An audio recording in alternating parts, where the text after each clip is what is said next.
বাংলাদেশ জাতীয়তাবাদী দল বিএনপির ভারপ্রাপ্ত চেয়ারম্যান তারেক রহমানের স্বদেশ প্রত্যাবর্তন উপলক্ষে রাজশাহী থেকে ৩৫,০০০-এরও বেশি নেতাকর্মী ও সমর্থক ঢাকায় যাচ্ছেন। এ উপলক্ষে ট্রেন, বাস, মাইক্রোবাস ও প্রাইভেট কারে করে ঢাকায় যাচ্ছেন নেতাকর্মীরা।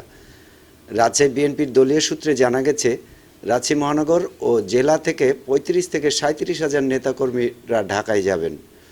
এর মধ্যে রাজশাহী মহানগর থেকে ১৫ থেকে ১৬,০০০ নেতাকর্মী ঢাকায় যাবেন। এছাড়াও জেলার সব উপজেলা মিলিয়ে ২২ থেকে ২৩,০০০ নেতাকর্মী ঢাকায় যাবেন।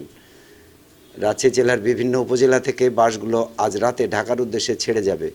অনেকে ব্যক্তিগতভাবেও ঢাকায় যাচ্ছেন। এদিকে রেলওয়ে সূত্রে জানা গেছে, রাজশাহী থেকে কোনো স্পেশাল ট্রেন না থাকলেও নিয়মিত চলাচলকারী একাধিক ট্রেনে অতিরিক্ত কোচ সংযোজন করা হবে। তবে পশ্চিমাঞ্চল রেলওয়ের আওতাধীন অন্যান্য স্থান থেকে ২৫ ডিসেম্বর ৪ জোড়া স্পেশাল ট্রেন চলাচল করবে। এগুলো হলো পঞ্চগড় ঢাকা, চাটমোহর ঢাকা, যশোর ঢাকা ও খুলনা ঢাকা। দলের প্রিয় নেতা তারেক রহমানকে দেখার জন্য রাজশাহী মহানগর ও জেলা বিএনপির সহযোগী সংগঠনের নেতাকর্মীরা খুবই খুশি এবং উচ্ছ্বসিত। সাইদুর রহমান, ডেস্ক রিপোর্ট, নবরূপ টিভি।